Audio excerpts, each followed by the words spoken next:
sábado, irmãos. Feliz sábado. Eu acredito que para alguns, né, é surpresa, né, me ver aqui na frente hoje. Mas quero aqui, primeiramente, agradecer aqui o irmão Gilmar, né, pelo convite que me fez.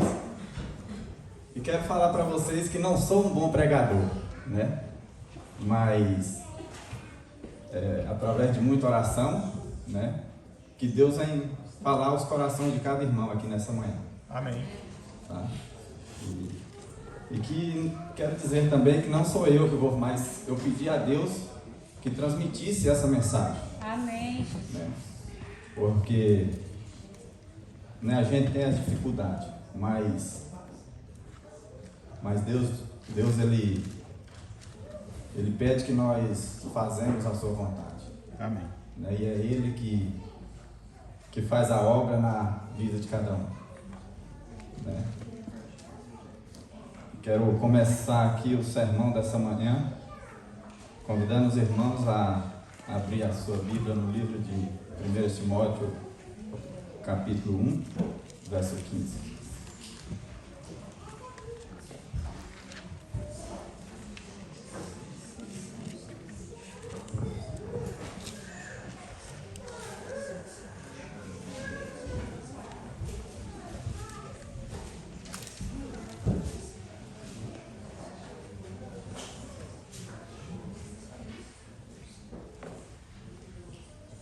Acharam?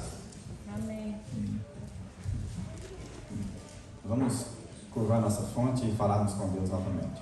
Pai querido, estamos aqui com a Tua palavra aberta. Precisamos da iluminação do Teu Espírito para que podemos entender, em nome de Jesus. Amém. Amém. Então a palavra de Deus, ela fala a nós nessa manhã assim, que fiel é a palavra e digna de toda aceitação, que Cristo Jesus veio ao mundo para salvar os pecadores dos quais eu sou o principal. Então eu quero dizer aos irmãos que eu preparei essa mensagem primeiramente para mim, né, o qual eu sou um dos principais. Eu corro sério risco aqui nessa manhã de trazer uma mensagem para os irmãos, né, e trazer a entender, né, que estou, né, machucando a igreja. Mas eu pedi a Deus que me iluminasse. E quero falar aos irmãos que aqui nessa manhã, o quanto sou grato a Deus por estar aqui no meio de vocês, por Deus ter me conduzido até aqui nesse país e estar no meio de pessoas tão agradáveis, né, e pecadoras assim como eu. Estou aqui não porque eu sou um santo, né, mas eu quero a mensagem aqui dessa manhã, né, trazer aqui para os irmãos como nós cristãos devemos nos posicionar, né, nas nossas dificuldades, né. E o título do sermão nessa manhã fala assim: é possível conviver com um lobo?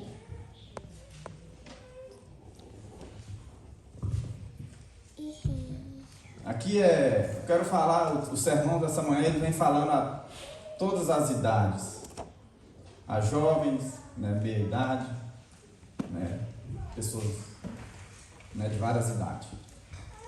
Cada um tem suas dificuldades, né? Sabemos que o jovem hoje ele tem mais dificuldade do que nós. Eles são mais vulneráveis. Quem já foi jovem pode entender isso. Não acredito que todos, né? Muitas vezes queremos falar, né, aos jovens, mas não pensamos em nós mesmos, na nossa mocidade, como que foi as nossas lutas, as nossas dificuldades. Né? E eu e você temos um lobo aqui dentro. Né? E vem falando um pouco de conversão. Né? A mensagem ela diz assim que um jovem chegou ao pastor e falou para um pastor: pastor, eu acho que eu não sou convertido. Constantemente eu sinto vontade de pecar. E quero servir a Jesus, né? Mas ao mesmo tempo sinto vontade de fazer coisas erradas. Tem solução para mim?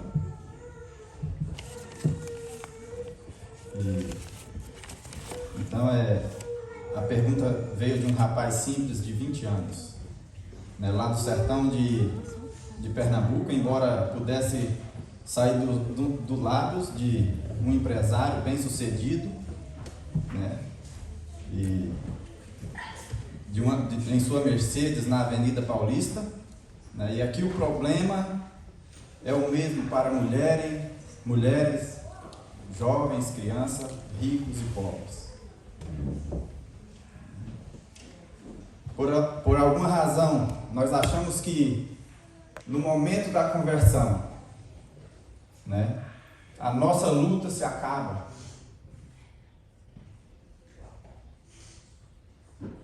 Mas que a partir daí, desse momento, é que as lutas começam.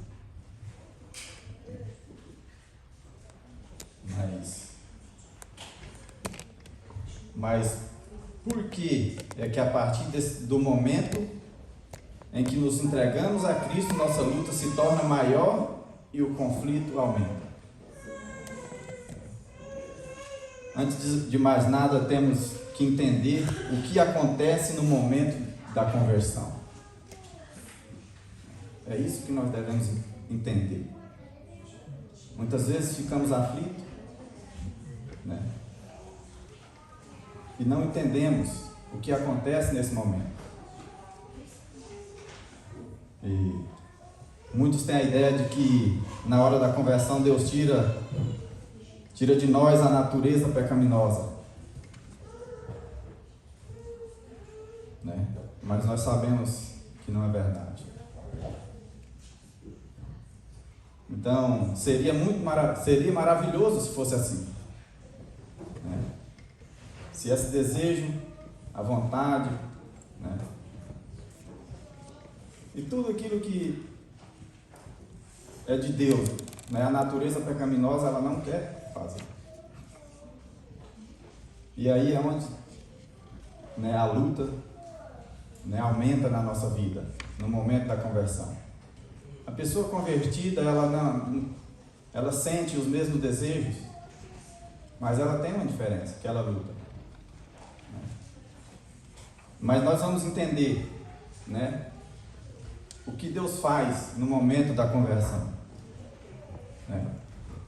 E então, aqui infelizmente não é assim, né, que sucede as coisas, né? Deus tira algo de nós, né? Ao nos converter, Deus coloca dentro de nós uma nova natureza, a natureza de Cristo. Amém. Amém? Amém. Então, antes da conversão, nós temos apenas uma natureza, a natureza pecaminosa, e a qual nós somos dominados por ela. E aí onde não há luta, né? Parece que muitas vezes para nós, né, está ali fazendo a vontade minha, do jeito, tudo bem. Mas no momento da conversão, né, Deus coloca a natureza de Cristo dentro de nós.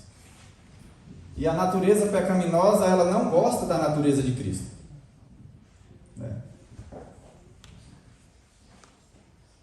Uma contra a outra. E então a natureza pecaminosa é de lobo, né? Ela não vai, né? Ela não sai como muitos imaginam, né? Ela fica aí agonizante, né? Agonizante dentro de nós. Então aquela parte que em cada um de nós gosta de pecar, né? Ela foi esmagada, ferida.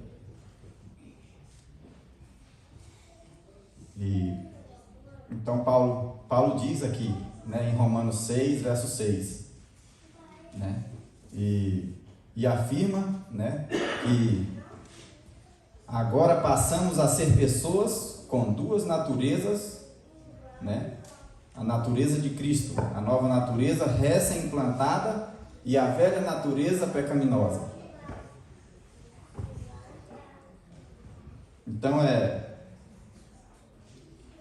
é ideal que seria que o ideal seria que a velha natureza permanecesse sempre ferida, né? Sempre morta, né? Mas não, ela não morre, né? Ela fica ali. E é por isso que depois da conversão a luta continua, porque há duas naturezas. E existe muito mais conflito num homem depois de sua conversão do que antes dela.